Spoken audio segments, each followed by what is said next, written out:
So I just watched The Card Counter from director Paul Schrader. So it's about this gambler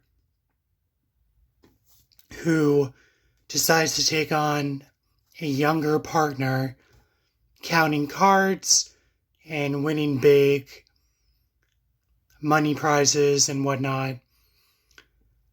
And the guy has to be like in his 40s. His partner looks to be like late teens, early 20s, and they decide to go on a road trip together to win big at counting cards and gambling and whatnot. And along the way, they meet a woman played by Tiffany Haddish, and she knows the ins and outs of gambling and the casinos and how to win and everything. So they end up splitting their winnings sometimes 3 ways. But this guy who started this card counting event, he has some dark skeletons in his closet that haunt him. So towards the end, the movie kind of changes tone. Like the first half of the movie, it's kind of lighthearted. It's basically just them gambling and winning cards, having a drink at the bar, sleeping in the hotel and whatnot.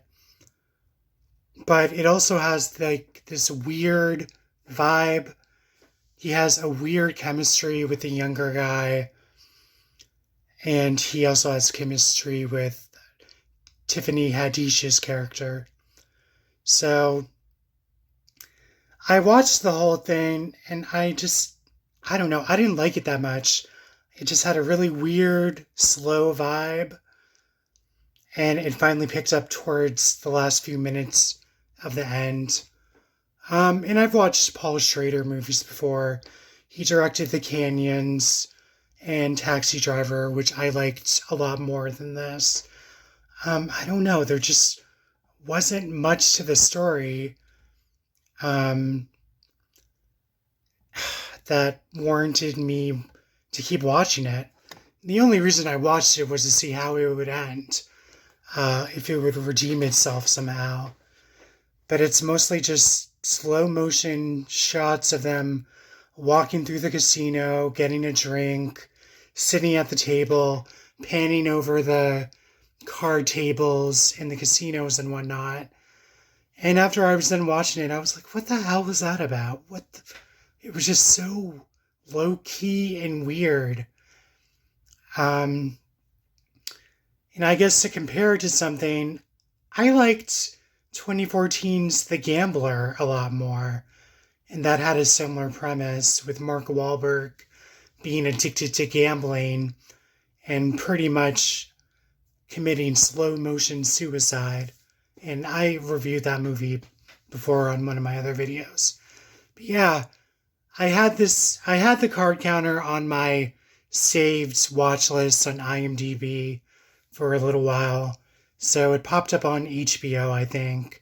I recorded it, DVR'd it, and I was just really disappointed.